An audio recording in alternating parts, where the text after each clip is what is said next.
Assalamualaikum warahmatullahi wabarakatuh. Puji syukur kita aturkan kehadirat Allah Subhanahu wa taala, karena dengan karunia-Nya lah kita bisa bertatap di sini dengan keadaan sehat walafiat tanpa kekurangan satupun.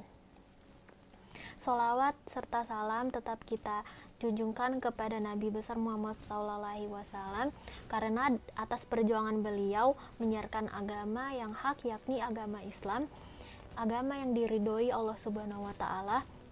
Semoga senantiasa kita sekalian termasuk golongan umatnya yang diberkahi. Amin ya robbal alamin. Berbicara tentang berita hoax atau berita bohong, pertama-tama kita harus memahami dulu apa definisi dari berita hoax itu sendiri. Hoax adalah kejadian yang tengah populer di kalangan masyarakat, di mana banyak pihak yang tidak bertanggung jawab menyebarkan berita hoax atau berita bohong melalui jaringan sosial media seperti Facebook, Instagram, Twitter, WhatsApp, dan lain-lain. Hal ini mendukung adanya persepsi-persepsi kesalahpahaman di antara masyarakat, karena banyak orang dengan mudahnya menyebarkan berita yang belum tentu benar dan akurat. Kasus hoax bukanlah suatu kasus yang baru, melainkan dalam sejarah Islam, hoax pernah menimpa istri Rasulullah SAW, yaitu Siti Aisyah, terdapat dalam Quran Surat An-Nur ayat 11-20. Sebagaimana dalam firman Allah Subhanahu wa taala pada Quran Surat An-Nur ayat 11 yang berarti, sesungguhnya orang-orang yang membawa berita bohong itu adalah dari golongan kamu juga. Janganlah kamu mengira berita itu buruk bagi kamu, bahkan itu baik bagi kamu. Setiap orang dari mereka akan mendapat balasan dari dosa yang diperbuatnya. Dan barang siapa di antara mereka yang mengambil bagian terbesar dari dosa yang diperbuatnya, akan mendapat azab yang besar pula. Hoax adalah informasi atau berita yang berisi hal-hal yang belum pasti atau yang bukan merupakan fakta yang terjadi. Hal ini berhubungan dengan penyebaran kebohongan yang sengaja dilakukan oleh pihak yang tidak bertanggung jawab dan sangat merugikan orang lain, karena pihak tertuduh sama saja seperti difitnah jika berita yang tersebar bukan kejadian yang sebenarnya. Atau ini hanyalah kesengajaan yang diciptakan oleh penyebar berita hoax untuk mencapai tujuannya.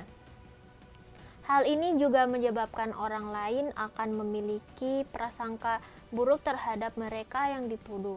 Nauzubillah min dzalik. Allah Subhanahu wa taala sangat membenci ucapan kebohongan atau fitnah kepada sesama umat manusia. Di dalam Al-Qur'an, Allah Subhanahu wa taala telah melarang dan akan memberi balasan kepada umatnya yang menyebarkan berita hoax atau berita bohong, dan terdapat pada Quran Surat An-Nur ayat 19 yang artinya, sesungguhnya orang-orang yang ingin agar perbuatan yang sangat keji itu, yaitu perbuatan berita bohong, tersiar di kalangan orang-orang yang beriman. Mereka mendapat azab yang pedih di dunia dan akhirat. Dan Allah mengetahui sedang kamu tidak mengetahui.